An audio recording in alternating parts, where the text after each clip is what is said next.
Negara dalam aliansi militer NATO diketahui merupakan salah satu pendukung Ukraina yang paling kuat. Namun kali ini, dukungan yang diberikan negara aliansi itu nampaknya mulai terganggu.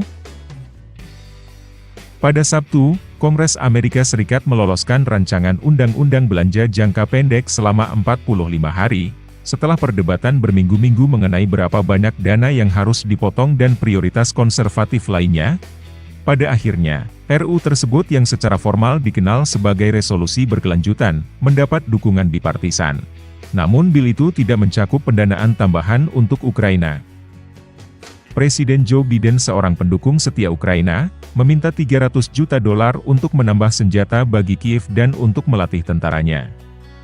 Namun dana tersebut tidak dimasukkan dalam rancangan undang-undang tersebut, karena bantuan untuk Kiev telah dipandang kaum konservatif di DPR seharusnya dibelanjakan untuk kepentingan di dalam negeri. Paket belanja tersebut telah menimbulkan pertanyaan mengenai masa depan dukungan AS terhadap Ukraina, karena jajak pendapat sepanjang tahun ini juga menunjukkan menurunnya dukungan terhadap bantuan Ukraina. AS telah menjadi salah satu sekutu terkuat Ukraina, dan Biden mengetuk transfer miliaran dolar ke Kiev. Dikutip Newsweek pada Senin 2 Oktober 2023, menurut analisis terbaru dari Council on Foreign Relations atau CFR, antara Januari 2022 dan Juli 2023, Washington telah memberikan bantuan militer kepada Ukraina sebesar $46,6 miliar.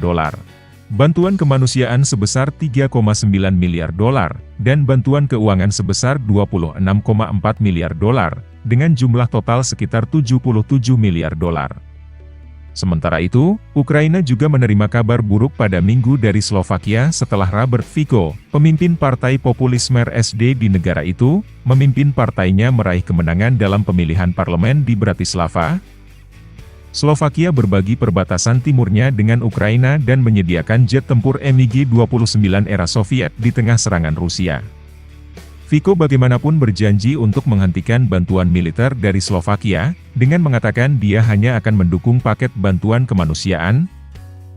Menurut Associated Press, dia juga menentang pemberian sanksi terhadap Moskow dan menyampaikan pesan pro-Rusia. Hal ini sendiri terjadi saat survei Eurobarometer pada Agustus menemukan penurunan jumlah warga Eropa yang mendukung bantuan Ukraina. Survei tersebut menemukan bahwa 24% warga Uni Eropa mengatakan mereka sepenuhnya setuju dengan pembiayaan pembelian dan pasokan peralatan militer dan pelatihan ke Ukraina, dibandingkan dengan 33% pada bulan April 2022. Di sisi lain, jumlah dukungan terhadap pemberian dana militer kepada Ukraina turun dari 67% menjadi 48% pada periode yang sama, dan persentase mereka yang menentang bantuan meningkat dari 26% menjadi 34%. Presiden Amerika Serikat Joe Biden mendesak anggota Kongres dari Partai Republik untuk mendukung rancangan undang-undang yang memberikan lebih banyak bantuan untuk Ukraina. Dilansir dari Reuters pada Senin 2 Oktober 2023. Biden berbicara setelah Kongres mengesahkan RUU sementara pada Sabtu 30 September 2023 yang memperpanjang pendanaan pemerintah selama lebih dari sebulan, dan menghindari penutupan pemerintahan yang akan menyebabkan sebagian besar dari 4 juta pegawai pemerintah federal tidak mendapat gaji serta memotong berbagai layanan.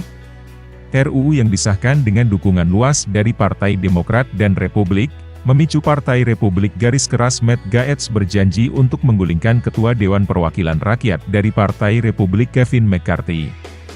Selama invasi Rusia ke Ukraina, AS telah menjadi pendukung utama Ukraina dan Biden berupaya menggalang dukungan dari seluruh dunia, serta negaranya sendiri untuk mempertahankan dukungan tersebut. Menurut Gaetz, dalam kondisi apapun, Kongres tidak bisa membiarkan dukungan Amerika terhadap Ukraina terganggu. Gaetz sepenuhnya mengharapkan pembicara untuk menjaga komitmennya untuk mengamankan jalur tersebut, dan dukungan yang diperlukan untuk membantu Ukraina ketika mereka mempertahankan diri dari agresi dan kebrutalan. Biden meyakinkan Presiden Ukraina Volodymyr Zelensky selama kunjungannya ke Washington bulan lalu, bahwa dukungan kuat AS untuk mengusir penjajah Rusia akan tetap dipertahankan. Meskipun ada tentangan dari beberapa anggota parlemen Partai Republik, dia juga mendesak Partai Republik untuk bergerak cepat guna menghindari krisis lain pada bulan November, di mana menurutnya keterbatasan ini harus diakhiri, dan tidak boleh ada krisis lagi.